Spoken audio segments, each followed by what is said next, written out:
welcome to Angela Ashill. We're delighted that she's joining us today. When we posted up a clip of Angela's appearance on ITV's The Chase on our Instagram account, the post went viral and now has over 3 million views, which is quite incredible. Everyone was fascinated by Angela's journey from craftsperson to making installation blankets for satellites. Angela started her working life as a radiographer in Manchester before moving to Oxfordshire and having her son. She didn't go back to radiography. She didn't want to do long shifts and weekends, but by then the crafting bug had bitten. And in between baby and toddler groups and the odd coffee morning, she began making cards for various occasions. Angela treated crafting as a therapy to clear and focus the mind, but coinciding with the need to turn her house back from a workspace into a home, she saw the advert for a multi-layer installation technician at RAL Space in 2017. And 7 years later, she's still there, manufacturing space blankets and managing 4 technicians.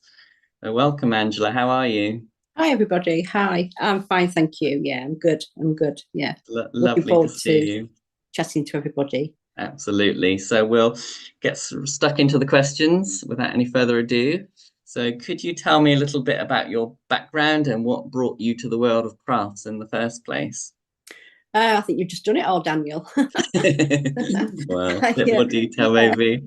I think so. I'd always been, although so being a radiographer, I'd always gone down the science sort of route at school. I did always enjoy just making things. Nothing in particular, just everything and anything. I think my dad was a draftsman, so whatever we were doing, he always drew everything, whatever it was. I'll just draw that out for you, the little stick men and things like that. So yeah, I think both my sister and myself have we love banging bits of wood together, making the odd things out of pallets. They're great pallets are great. And so it's just it was a hobby basically. And I suppose I'm not really one for being sedentary. So when I'd had Dominic, my son, something had to fill the gap of work, and that was that crafts were what filled that time. And it started off with like I made a few cards for friends. And then they'd say, "Oh, could you make one for what's it? Or could you make one for such and such a body?" So yeah, okay. And then I'd see things, and I think, I could do something with that. I'm not quite sure what, but there's something I could do with it. So I sort of bring it home, squirrel it away, and then a few months later, I'd see something else and think, "Oh, actually, if I put that with that thing I bought the other 3 months ago, if I can find it, I can make whatever." And it just grew. It just grew and grew. And that's really, where it started. I was a bit of a jack of all trades in crafting, in that I'd just make whatever came into my head. And I was always jealous of people that had a niche, like they would make jewelry, or they'd be a silversmith, or they make leather things. I never really had that. It was just sort of, I'd make whatever came into my head. So yeah, that's really how it came about. Yeah, it's similar for me, kind of doing this job and finding out about all these fascinating crafts, become a bit of a magpie and start kind of collecting activities and having a go at everything. But kind of would like to specialize at some point in the future, maybe. Yeah, that's right. Yeah. I mean, my crafts didn't involve any. They were all kitchen table things. And actually, I still paint stones, and it's really funny because around the building at work we've got sort of a border, or it's about 30 centimeters deep, and it's got pebbles all around it. So I walk along looking at these pebbles, and I come in from lunch with like pockets weighed down on one side. And I think one of these days the building's sort of probably going to going to tilt over because these tables aren't going to be there anymore. Fantastic. Yeah, we're a huge supporter of kitchen table crafts, a really important part of the craft ecosystem. So I was going to ask you, we like to take it back to the beginning a lot in a lot of these conversations, and what originally sparked somebody's propensity to make things. So were you a creative child and was making part of both your schooling and your home life? Like I say, at home it was. My mum was a sewer. My gran was a fantastic knitter. And my dad was one of those blokes, bless his soul, who could turn his hand to anything, be that sport or whatever, DIY or anything. And he built an extension. He built a trailer for the car that broke down many times on the way to Torquay. But he was a doer, and I think that's what rubbed off, the fact that he was a doer and he liked playing with it, experimenting with how that will fit with that. I remember me and my sister sort of saying to him once, "Do you wish you'd had boys?"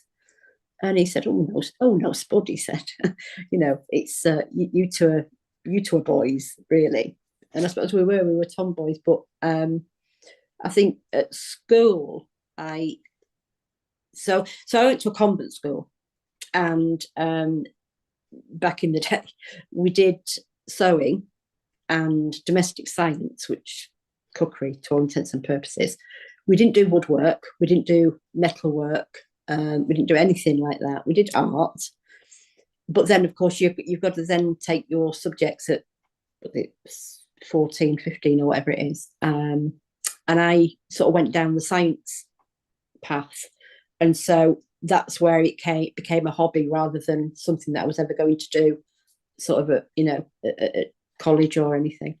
So yes, I think that's, and it's just basically been the fact that I don't like to just sit there doing nothing. So when I would be doing the science, I would be sitting knitting or something like that. So yeah, it just I'm a doer, like my dad. I'm a doer. Fantastic. Yeah. I was wondering if you could tell us a bit about making the leap from a craft hobby while you were working to running a craft business. How did that come about? Well, I think it came about because I think it was just the natural next step. Probably because the house was getting pretty full of the things I'd made, and I've got to sort of get my home back a little bit. But also there was a craft shop that opened up in the town near where I live, and it was one of these cooperative shops where your products are in there and they sell them and that sort of thing. And so I think I took some stuff down there very nervously, sort of saying, "Do you think you might want to have a look? Do you think this might be any good to?" "Oh yeah, it's yeah, we can sell that." And I think that's I got into the sort of like the craft fair sort of circuit, if you like. And then of course I've got to have a name. I've got to have a name. So then it becomes a business rather than just a hobby. And so and that's how it took off. But I did find that when I was making things, there's so much love goes into making anything, I think, be that shepherd's pie or whatever, and I'd pour all this love into whatever I was making, and I'd get people at the craft fair, and I'd be thinking like, "I really don't want you to buy this because I don't want you to have I don't want you to have that bag that I poured all this love into, because I'm getting the feeling that I'm getting vibes from you that you should sort of going, we could do that, and I think selling it took some of that pleasure away, because I wasn't doing it because I loved it and I was going to keep it like a baby, if you like. It was something that I was going to sell to somebody. Yeah. But then I think I sort of grew up a little bit, and it became, the more I did it, the easier it became. Okay. So it was quite interesting actually. Yeah, the sort of the moving from doing things, nurturing things, and building something because I love it, to actually selling it and giving it away, and never knowing what was going to happen to it. It was yeah. So. And did you kind of struggle with like pricing, and based on how people would value the work that you did, based on how much love and dedication you put into it? It's often can be tricky. That was an absolute nightmare. I found that so difficult. Yeah. Even now, what I always think is, my best seller when I was doing the crafting really were I used to make these bowls out of rolled up paper, and I thought I'd invented this magnificent genius way to make a bowl. And then I think somebody went to Thailand and brought one back. And I think, okay. But that was my best seller, but it took bloody ages to make. But basically it was like bits of magazine just rolled up, coloured bits of paper rolled up. But it took ages and ages. So my materials aren't anything, really, but my time is, now doing the fact that I was like sat there in the front of the telly rolling these bits of paper up and gluing them and then putting them in a bowl. I think it's really difficult to value your time, especially if you see it as a hobby. I find it really, really difficult. So what I did in the end was I sort of thought to myself, well, what would I pay for it? Would I pay? And that meant that there were some things that I was charging way over what I thought I would pay it, but actually it wasn't costing me that much to make. And there were other things that were costing me more that I was charging less for because I didn't think people would pay it. And I find that that's so difficult. And again, I think it's because you've got that love thing in it. It's it's not okay, so I'm buying X amount of this. You've got to be really business-like, I think, to charge anything like what the real cost of anything is. It's often a struggle. We hear that again and again. You sent through some pictures of the kind of things that you made. Shall we share those? Yeah, it's a good time. It'd be a good time to make them. Share those. Oh, these the bowls you were talking about? So they're the bowls. Yeah. So the ones on the right, as you're looking there, just like the coloured paper. It's just basically magazines and things. And then the one on the left with the label on it, that was a map. I did that with maps. So he was ripping map books up, and then the two in the centre, they're manuscript paper, which works quite well. And then it was the bottom, the red one was like for Christmas. That was gift wrap, but that didn't really. It was very difficult to sort of glue.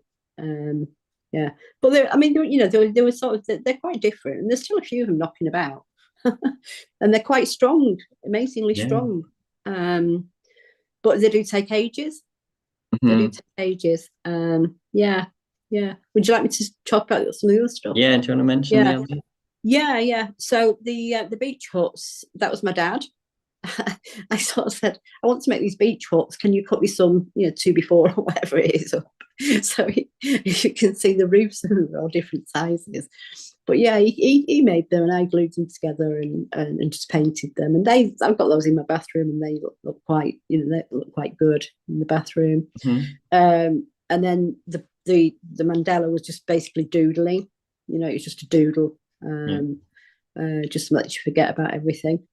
And then the ball on the top, that was actually last Christmas. I was about to pack everything away, and I had the wire, and I just by accident I bent it, and I thought, actually that looks quite good. and I ended up sitting here till about 1 o'clock in the morning because I really I just love it. It's just. To me, just I don't know, it really appeals to my sense of aesthetics. I think it's just but I didn't sell any of those, but I really love them. So got a few of those dotted around as well. And these are so I do I love painting rocks. Again, it's basically just doodling. it's not really artistic, it's just doodling. But the one on the right, that's sort of like a spacey one. That reminds me of space and, the galaxy and traveling through the galaxy and everything. And then I've got relatives that live up in Skye, and she sent me down some shells. And so I sort of decided to do a sort of a montage of blues, greens, and I did a peach one. And yeah, so yeah. Nice. But again, it's so relaxing. I just find it, just so relaxing. Yeah. Yeah. That leads on to the next question, because you've spoken about craft as a kind of therapy. Is there anything else you could say about that? Yeah, well, I think, after I had my son, I had a bit of a sort of meltdown, breakdown, whatever you want to put it. And I think that was one of the reasons for trying to keep busy. And it just it gives you something else to concentrate on, and you can forget really about the things that are gnawing at your brain, I suppose. And the time just passes, and it's a bit like having it's a bit like when you're stroking a dog. You can just feel the stress drain away from you because you're actually concentrating on what you're doing. I did actually pick up a really bad habit, which is humming.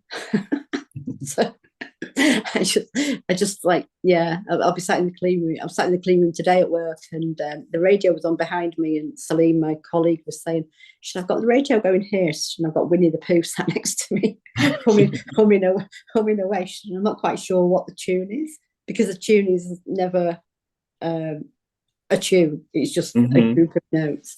So yeah. But yeah, I think it helped. It certainly helped me, and I actually think that sort of the mental issues or problem or whatever you want to call them actually fired my creativity. I think the two things sort of fused together, and I think one helped the other and vice versa. So I think it therapy definitely got me through a few dark times, and I think without the dark times, I probably wouldn't have made a lot of the things that I did make. And I think also I probably wouldn't have had the confidence to go for the job had I not overcome what I overcame. So yeah, that's a great story. There's lots of talk nowadays about neurodiversity and kind of how that links with creativity, and I think those two things can definitely go hand in hand. Yeah. So yeah, it's very interesting. Apart, from a sort of a neuroscience point of view, if nothing else. Yeah, I'm sure there's more research to be done. I would remind everyone to please add your questions to the chat, and we'll pull them out at the appropriate time. But I'm sure everyone's very keen to hear about how you found out about the job of a multi-layer installation technician, and what motivated you to first apply. And did you have prior interest in the aerospace industry? So no, I didn't.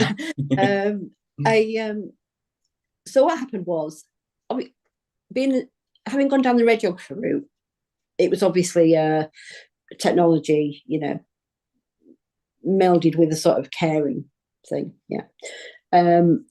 But when I was doing the crafts, it got to the stage where every room was taken over with some aspect of the craft.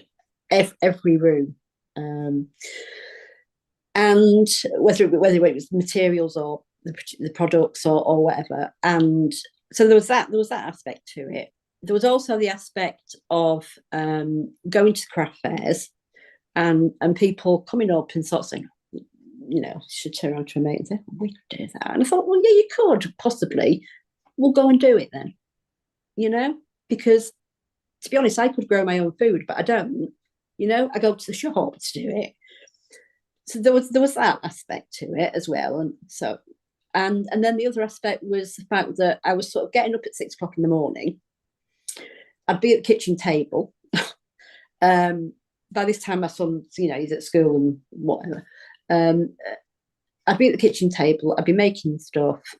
He'd come home from school, I'd make the dinner, and I'd be back at the kitchen table until 10 o'clock at night, and there was absolutely no delineation between what was work and what was home.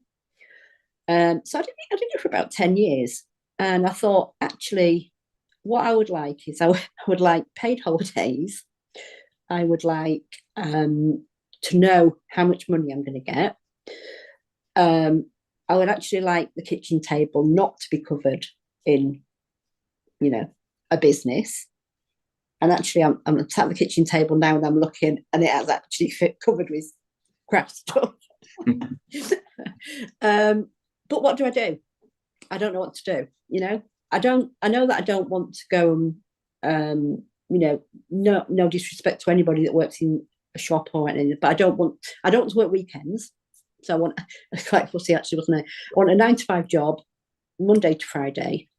And that's what I want, really, and something that interests me. Anyway, I'm just sort of like sat there, and the village has got a Facebook page, and so this thing came up, and it said RAL Space are looking for multilayer insulation technicians for making space blankets. Well, that was the first thing I'm thinking, like, space blankets. What, first of all, what is a space blanket? Because if you think of a blanket, like, you think of knitting it, or big duvet or something. And I'm thinking, like, and then it said would suit somebody into arts and crafts. So I'm thinking, I was just intrigued, actually. So that came along just at the right time, that I was thinking that I need to get what I shouldn't say this on this, but a proper job, So I sort of like, I think the closing date was on the Sunday at 12 o'clock, and I think after 11 on Sunday I was still sat there thinking, shall I? And so I did. I applied for it, and yeah, I got the job. And like I say, I started 3.5 days a week, and what was meant to be this sort of little job, it's only 5 minutes away, 5 minutes walk away.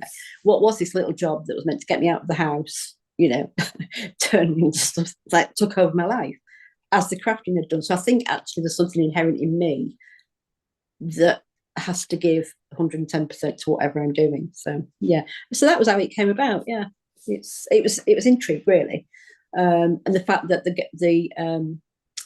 one of the division heads actually lives in the village, so she'd had the sort of the brainwave to put it on the village Facebook page, because originally they were looking, they'd had several recruitment campaigns and focused it on an engineering sort of giving it an engineering slant. And if I'm honest, I think they weren't getting any offers, any takers, because of the money they were offering. So they thought, well, what are we going to do? So we need somebody to do this. We've got this big project coming up, and we've got nobody to make these blankets. And I think somebody had the brainwave that actually making these blankets wasn't really an engineering job. It was somebody that needed to be, deft of finger and with an eye for detail. And so and that's how they changed their approach and went for down the route they did. It kind of seems obvious to us, but I guess it was quite an imaginative leap for them to. For them, yeah, definitely, yeah. I think there are a lot of since we started, because there were 3 of us they employed. The other 2 don't actually work in MLI anymore. They've moved into different areas. But I forgot what I was saying now. What was I saying? I can't remember. We were talking about it being quite an unusual move for them to employ cross people. Yeah, that was it. That's what I was saying. Since we started working there, quite a lot of people from other areas have come into the Spacey, because there was quite a lot of publicity around it at the time within the space community. Like, we've had this brainwave, and we've got these, these sort of ladies to make these these blankets. And it was also at the time that because I remember sitting there in the cinema watching the film, you know, about the ladies in NASA, hidden figures, I think it was called, about the mathematicians. Oh yeah. So it was quite spacey, you know, sort of women in space and not being appreciated or whatever, quite in the forefront. And so yeah, I think it gained quite a lot of the campaign gained quite a lot of notoriety within the organisation. So, yeah. I think there's lessons for HR departments in lots of different sectors just to be a bit more broad-minded and cast their net a bit wider. Yeah, definitely. Yeah. Because I mean, we're up at STFC. There's it's such a diverse workforce. Lots of neurodiverse people, and you know, and it's welcomed because you know it's been proven that different people with different skills like that make better results in the team and so yeah. So it was quite a drastic career transition from being at the kitchen table to being in a workshop or a kind of an engineering space. Were there any challenges involved in that transition? And if so, how did you overcome them? One of the biggest ones was computers. I didn't really use computers in crafting. I certainly didn't do computing at school. I think we had one that they used to wheel in and we all got to go on it for 10 minutes. So I did not have a clue.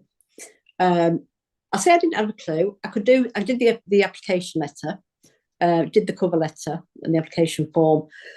And I think, I don't know, but I think that when CDs came out and I could sort of record a CD or something, I thought I knew everything about it. And obviously I knew next to nothing about computers. But I didn't lie in the application. They said, "Can you do Word?" And I, yeah, I could do Word. Well, when I got there, I found I couldn't do Word, and Excel was, another step beyond. So I think that was one of the biggest hurdles or challenges. Let's say one of the biggest challenges, because if somebody says to me, "Can you make that?" I've got no fear about making it. If somebody said to me on a computer, "Can you do this?"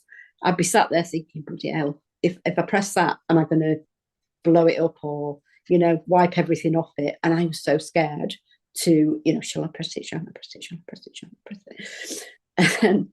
And my boss actually came to me and said, "You've got an IT department down there." He said, "Whatever you do, they can fix it. So don't be frightened of it." And I thought, oh, actually, yeah, there is that. There is that. So that was one of the biggest challenges. But the learning curve when I started, so the first 6 months was almost vertical. It's such, because it was a massive learning curve, because one, I'd never done anything like that before, Yeah.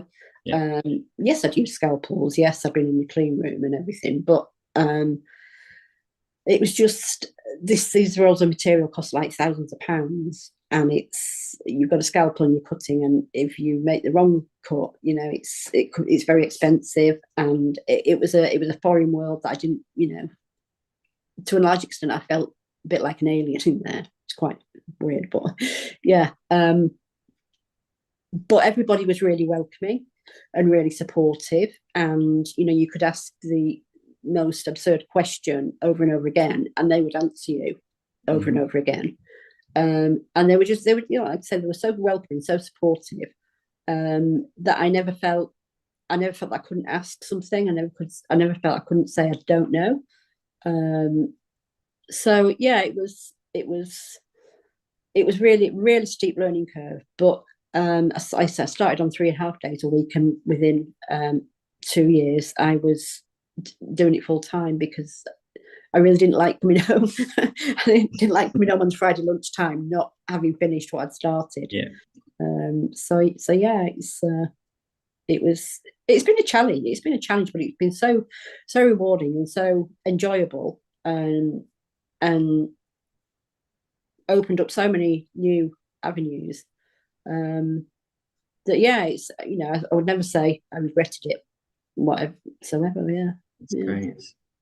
So could you tell us a bit more about what the job involves on a day-to-day basis and the craft skills that you use? You mentioned cutting, but a lot of people in the audience won't have any idea about the structure of a space blanket or what it's made of or what techniques Sure, you use. yeah. So the first thing is that there's no such thing as a typical day, really, which is one of the things that is good about it. So to make the blanket, first of all, you need a customer to make it for, and then they'll give the details of what they want to the thermal engineer, and we will end up with a CAD model. The CAD designer will then, on a 3D model, will design a blanket to make in 2D, and essentially it is a bit like a sewing pattern. We get a computer printout. It's called a plotter. It's actually the guy who invented it actually made it to sell to like Bangladesh. They sell a lot in Bangladesh for cutting out material. So we get the PDF, and that will then the plotter will then draw and cut the template, not the material that we're using, just like a plastic template. So that's basically the pattern, the pattern for the blanket. Because it's space and it's all sort of certified and there've got to be certain procedures and everything. We have I think 6 checks along making the blanket. So you've got to have the template check that actually it's the plotter has actually drawn what the blanket is supposed to have on it and things. So that's one form we fill out and sign that. And then the other thing you need is a specification. So what are we making this blanket out of, and that's decided by the thermal engineer on what the blanket is needed to do. So is it needed to, because essentially what the blanket is doing is keeping the hardware at a constant temperature. So it's either keeping it warm or cooling it down. And depending on that will depend on what the material is that we're using. And so we get a specification form which tells us which rolls of material we need to use. What we do then is we get a big roll of materials, 1.2 meters wide, probably about 1,000 meters on it, and put it on a pole and pull it out on the table. It's really it's not high tech. So that could be anything from sort of 8 layers to, I think, the one we're doing at the minute is 18. And it'll be a layer of so it's plastic. It's basically plastic coated with a really thin film of aluminium, and then that will be interspersed with it's like a Dacron netting, and that's to stop the metal from shorting out. So it separates it, but also it's netting, so it's light. So each layer, it's called mylar. Each layer of mylar will be interspersed with a layer of netting. So it's one after the other, after the other, after the other, and eventually we'll end up with a number of layers that they specified on the form. And so then we put a thicker inner layer on. So I'm saying it's thicker, but I've not told you how thin the other one is, have I? So the actual inside is typically 6 microns, which is 6,000ths of an inch, centimetre, sorry. And the inner layer, which is the layer that goes against the satellite, it will be typically 25 microns. So basically that's your material. Then what we do is we'll put the pattern on the top, cut it out with the scalpel, and then the tape will be a specified tape that we're using. Very little sewing is involved in making the blankets if we're making it with the aluminium. So we'll tab it all together so that it's not all shifting, and then we'll put an outer layer on it. Now that's the layer that you'll see when you look up at the satellite and it's all shiny. That's the layer that's the bottom layer, the last layer that we put on. And essentially, it's a bit like a present. We just sort of, there is a technique to it. We basically fold over, cut 50, give it a 15mm gap all the way around, and then fold it over and stick it down with more tabs. And then we've got like special silver polyester tape that will tape the join essentially, which then seals everything in. And hey presto, you get your blanket. It'll have another check, be signed off. Then it'll go the bake. These things don't happen in one day. It's the label typically takes a couple of hours, and there'll be a delay where we get it signed off. The blanket could take anything. The longest one has taken me 3 days. That was quite an intricate one, but it was only small. It was only like 30 centimeters by sort of 25, but the insides were quite intricate. Compared to one that I did this afternoon, which was about 2 hours. So yeah, and they're now waiting to be that's now waiting to be baked out. So then it'll go in a couple of weeks. It'll go with a load of others into a big vacuum chamber, where we'll pump it down to a vacuum, and then it goes to sort of 80 degrees centigrade or low, whatever is specified in the bake-out procedure. And basically that just burns all the hydrocarbons off it and all the rubbish that you don't want in there. Yeah. So and then it comes out again, has another check, and then waits for a procedure to actually attach it to wherever it's been attached to. So yeah, it's really, I mean, it's everyone is the same, but everyone is different. Which so yeah, that's basically in a nutshell. You can definitely get a sense of how the skills involved kind of lend themselves to a craftsperson's approach to things. How do kind of colleagues in the wider aerospace industry respond when they find out about your background?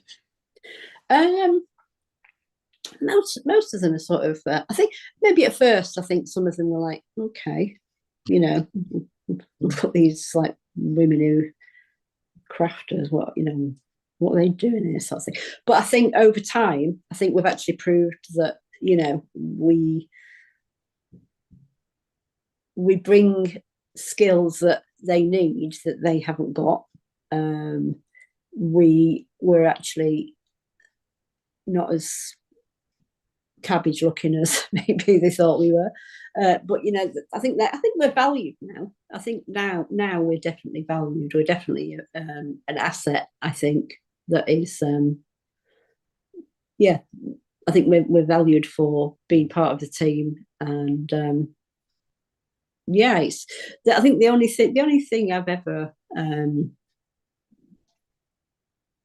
the only thing that's ever made an eyebrow go up, let's say, was I went over to I needed a power screwdriver to get some screws out, and the guy said to me, did I know how to use it? Right. And I sort of said, yes, of course I do, but I really wished I'd said, no, can you show me? Yeah. That's really the only thing, and I think that was because I was a woman, not because I was a crafter, I think. So yeah, but no, it's been fine. Yeah. Right. And you said about you're managing for technicians. Do they also have craft backgrounds the same as you? So we've got a nurse, ex-nurse, who makes the most beautiful needlework things, again as a hobby. We've got one who used to make uniforms in Brazil. So sewing, yeah.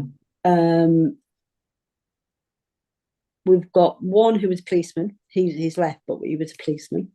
So we've not got anybody that's really come from a science background, but nobody that was doing crafts to any large extent other than as hobbies.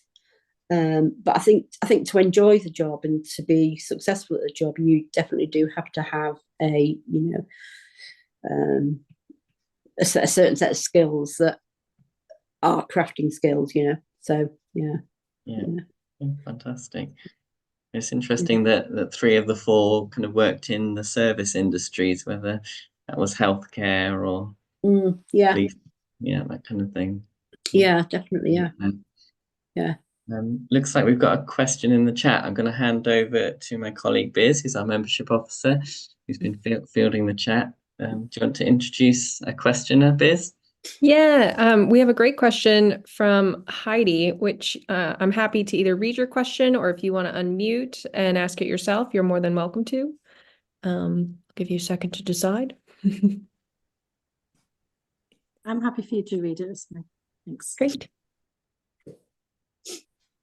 So the question is, do you make space blankets for other countries? If not, do you know if other craft people are the ones making those blankets in other countries?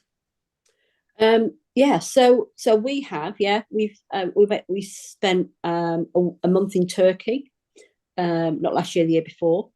It was meant to be 2 weeks, and it turned into a month because it just took longer. So the flights kept having to be changed. So yes, that was Turkey. Been to Germany.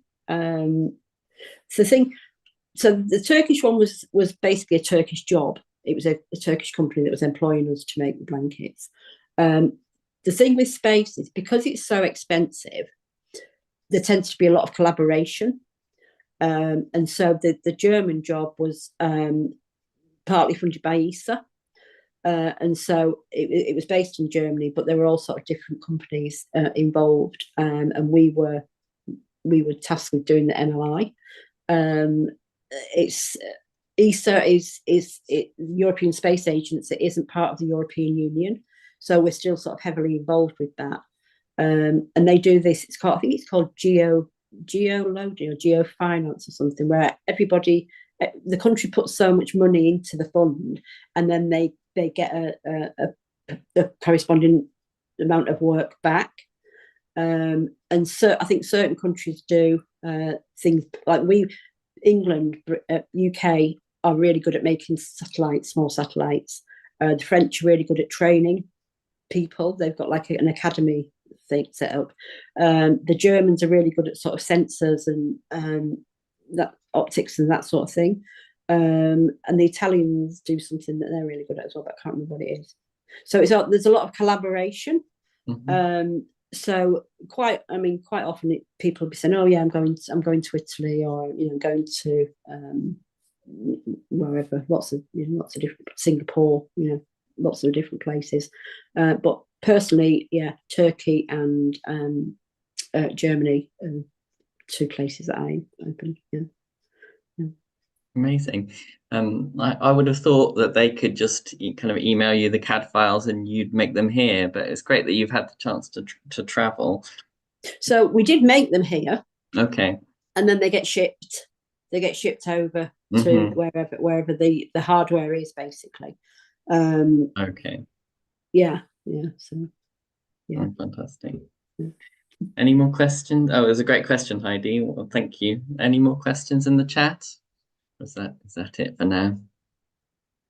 I think that's it for now, but I have a question. I'm just curious, you were saying the French are good at training, but have you had to run any kind of training programs, or even just quick, 1-day sessions outside of just your team? Has there been anything, people asking for you to run, what you do, how do you do it? Because we want to do the same thing. So what we did was, I think, partly one of the guys went up to Daresbury. Daresbury is a sort of satellite, another STFC site, but it's in Warrington. We're based in Oxfordshire, so it's in Warrington. So he went up there and gave them a sort of, this is what you do. Personally, what I organised was, though it was along the lines of getting people interested in the job, because what we find is that quite often people haven't got a clue what we're doing. I mean, I really did, like I say, I was thinking, well, what am I going to be knitting or whatever. So we organised a sort of come and have a go. We were about to do a recruitment campaign, and we got together with comms, and we advertised in schools and different various groups, and it was we're MLI technicians, we've got a job coming up, come and have a go and see if you like it, see what we do. And so we got a good response. There were both sexes were there, and mixture of ages, and they people came and were like, oh wow, I really like this, it's really good. So I organised that. We got a couple of applicants from that. They didn't get the job, but it was good because the thing is as well is like by word of mouth, they'd be like, oh, it's this thing, and it was really good, you might like it, or whatever. So yeah, it was and it was just really good to show people what we do, because even the people that work up at work don't actually know what we do. They see the blankets, and they see all this shiny stuff, that they don't actually have any sort of idea of what goes into making it. So yeah, it was good. Yeah. Thanks for your question, Heidi and Biz. Fantastic. So the clip we posted of you on the chase attracted, as I said, 3 million views, which is quite incredible, and I think over 1,000 comments. Were you surprised by the level of interest there's been in your story, and what do you attribute that interest to? Yeah, I mean, like 3 million views is like flipping heck. It's like, yeah, it's yeah, I'm absolutely gobsmacked by people clicking on it or whatever. What do I attribute it to? I really don't know.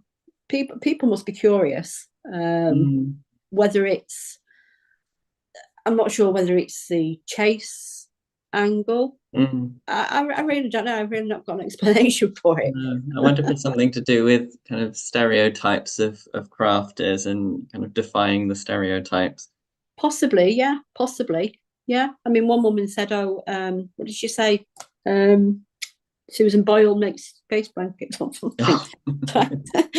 I take back and said, "That's a bit cheeky. I think it's more like Mrs. Brown."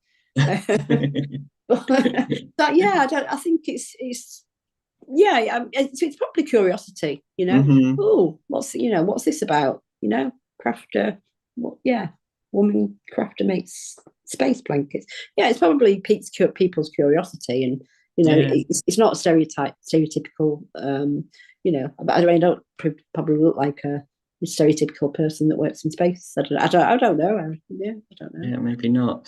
I think it was really nice that that Bradley Walsh's response to it, because he can be known for taking the mickey sometimes, but he seemed genuinely interested and really impressed by what you do. Yeah, he was. The bit they didn't show on the chase was that when I got that final question wrong about the oil. The reason so when we went to Turkey for the month, we'd get in the sort of like the minibus in the morning, and we'd have every day somebody had to give an interesting fact about Turkey. And one of the guys said, "Oh, Turkey is the biggest producer in the world of cherries." Okay, so when that question came up, my mind was, I don't know, but my immediate thought was, well, if it's covered in cherry trees, it can't possibly be covered in olive trees. And that was in my mind, it made total sense in that moment. So I pressed the wrong one. And afterwards, he sort of said, you make, something like, you make bloody satellites. He said they'll be falling down, they'll be falling out of the sky or something like that. It was quite funny. Yeah, he was. But no, he was really nice, and yeah, he was interested. Yeah. A bit cheeky. Probably best they cut that bit out. And have you had a lot of interest from the media since appearing? Yes, I've been to. Well, yesterday I was in Leicester. at the National Space Centre, because they were doing something on different careers in space, and they had a space artist, space lawyer, systems engineers, physicists, somebody from Space Command. He turned up in his combats and everything. Somebody's studying neuroscience, the effects of prolonged gravity on the brain. So I was invited to do that as my role, which was quite interesting. Sort of not media, but they were filming the interviews to take out to schools and things. But yeah, the local radio wanted an interview, and the local TV wanted an interview. So yeah, it's all been a bit of a whirlwind, really. Yeah. Great. And the company kind of embraced the extra attention. Yeah, they have. Yeah, because obviously I'm there to do a job, and if I'm not there, I'm not doing the job. If I'm in Leicester giving an interview, then blankets aren't getting made. But they're really behind it. Yeah, they're very encouraging, very supportive. Yeah, they've got a big comms team, and yeah, they like sort of public engagement and letting people know what we're doing and things. Yeah, fantastic. Yeah. Good, really. So I was going to ask about your life seems to have naturally flowed between science, engineering, and crafts. Do you think that young people today are too readily funneled down either the arts or the science route when they might be better off being allowed to study both? That's quite a big question, isn't it?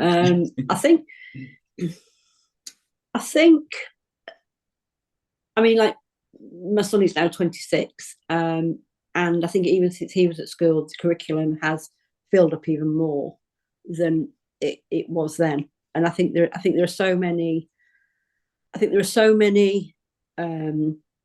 subjects being added that weren't there, in my day, definitely not. That there's only so many hours in the school day, and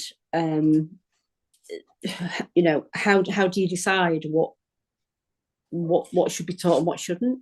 But I think the European model, where it's not as academic. If you're not as academic, you go down to you go into another sort of like more of a, I suppose we'd have it as a BTEC, wouldn't we? More of a sort of an apprentice route rather than a degree route. I think there's too much emphasis on you've got to have a degree. You've got to have a degree to be barista. And that sort of thing. And I think people have talents that aren't allowed to flourish, and it's unfortunate that it's left to have to do it as a hobby alongside what you're being sort of shoved along into. But I think it's a difficult question because I think it's too young to decide, and I think it's too young to decide. I mean, look at me, I'm not doing what I set out to do when I was 18, and 90% of my friends aren't either. Very few people do, I think, but it's strange the way life sort of weaves its way. But I can't really. No, that's fine. I think it's all about keeping your options open. I'm sure we could delve into that subject and talk for another hour. But and I think it's also about not thinking, oh my God, I've done this, I've gone down this route now. I've got this is the route I'm going to be on until I'm 65 or whatever. That actually you can say, no, actually I want to go down this route now. I want to change, and I think that's much easier now to do than it perhaps was in my day. Yeah, well, that leads us into the final question, but just before we do that, I've got a couple of announcements to make. So let me just share my screen. So thank you for everyone for joining us this evening, and especially thank you for those who made a donation when they signed up. We really do appreciate the support. We always do say the best way of supporting us is to become a member. Not only does it provide us with a little financial contribution of just £20 a year for individuals, but it also means you join a nationwide and now a global community of people that support what we do. And it's a really nice like-minded community with lots of discussion and debate and mutual support. We feel really lucky to have been able to foster this community. It's been fantastic. And just two other things to mention. We've got another one of these sessions coming up on Wednesday, the 13th of March at 7 p.m. And that's with Derek Hunt, who's a stained glass artist, but he's also fantastic on social media. And he also teaches his craft on YouTube. So that should be a really good session. So please do consider signing up to that. And also, we've got a real world event coming up, a conference at the Museum of Making in Derby, which is a fantastic venue to come and see, even if we weren't hosting an event there. But we're hosting a conference called Culture in the Making. And that's on Saturday, the 16th of March at 7 p.m. And the links to sign up for that is on our website. And members get a 33%, I think it is, discount. So another reason to sign up as a member. But I'm going to come back to Angela now for the last question, which is, what advice would you give to individuals who are considering making a career change such as yours, especially from a non-technical background to a technical field like aerospace? I think if you're thinking about it, I think you must sort of want to change, and don't be frightened. Don't be, if you want to do it, try it. There's nothing worse than not trying and not knowing. You might fail, you might not like it, but at least you tried. At least you know. You're not living in the dark as should I, shouldn't I, should I, shouldn't I? And I think there's nothing to fear.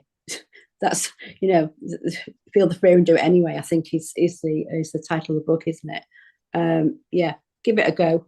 Nothing worse than not trying. And if you fail, you fail. But if you try, it might be the best thing you ever did. Give it a go. Fantastic. I think that's all different avenues. That's a really inspirational advice for life in general, I think. So a fantastic place to leave it on. Thank you so much. It's been a fantastic discussion over the last hour. Thank you everyone for coming, and hopefully see you all at the next one. Cheerio, everyone. Have a good evening. Bye. Bye-bye. Bye.